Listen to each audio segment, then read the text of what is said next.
Point বিলাং sweet, point বিলাং sweet, এটা হিমন্ত বিশ্ব শর্মা যে বারংবার বিবাদিত কথা বলেছে, বারংবার একটা ধর্মকে টার্গেট করেছে।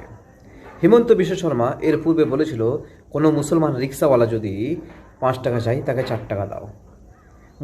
মুসলমানদেরকে, মিয়াদেরকে কষ্ট দেওয়ার কথা বলেছে সেই হিমন্ত বিশ্ব শর্মা, সেই ডবল ইঞ্জিন সরকার যে নাকি বলেছে যে ভারতকে নাম্বার 1 বানাবে, সারা পৃথিবীতে, সারা ওয়ার্ল্ডে ভারতের বলবালা হবে, ভারতের আলোচনা হবে, ভারত এত সুন্দরভাবে এগিয়ে যাবে, এরকমভাবে এগিয়ে যাবে যে হিমন্ত বিশ্ব শর্মা পয়েন্ট বিলাং স্যুট এই কথাটাই ইউজ করেছিল। এই কথাটাই হিমন্ত বিশ্ব শর্মা কি করে একটা মুসলমানকে টার্গেট করে, দুটো মুসলমান যাদের মাথার মধ্যে টুপি আছে আর মুখের মধ্যে দাড়ি আছে, এদেরকে টার্গেট করেছে একদম গুলি করে মারার জন্য।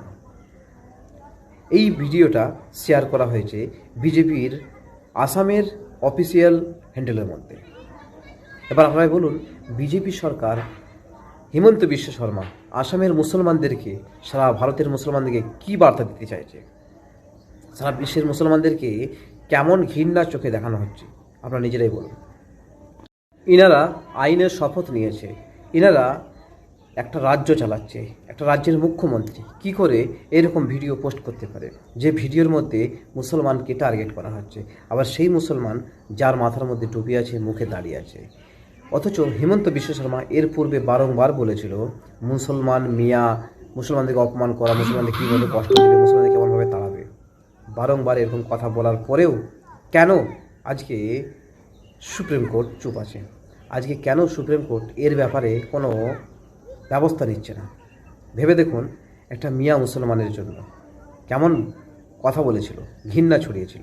এই ঘৃণা যদি কোনো বিরোধী দল থেকে আসতো বা কোনো সাধারণ মানুষের কাছ থেকে আসতো তাহলে কি হতো? মনে পড়ে এই সব সামান্য থেকে সামান্য মুসলমান যদি কোনো কিছু পোস্ট করে বসে তাহলে তাকে হিমন্ত বিশ্ব শর্মা সরকার সঙ্গে সঙ্গে পুলিশ হেফাজতের মধ্যে নিয়ে নেয়। কিন্তু এই সরকারের যিনি মাথায় বসে আছেন হিমন্ত বিশ্ব শর্মা, মোদিজি, এনারা কেন চুপচাপ আছে? তাহলে কি মোদিজি এনাকে বলেছে যে তুমি যা খুশি করো? মোদিজি কি বলেছে? মোদিজি কি বলেছে তোমার যা ইচ্ছে তুমি করে যাও? প্রিয় বন্ধুরা, আমি বলতে চাইছি হিমন্ত বিশ্ব শর্মা একটা আইনি পদে বসে শপথ নিয়ে, সংবিধানের শপথ নেওয়ার পরেও কেন মুসলমানদের ব্যাপারে এত নোংরা বিদ্বেষ ছড়াচ্ছে?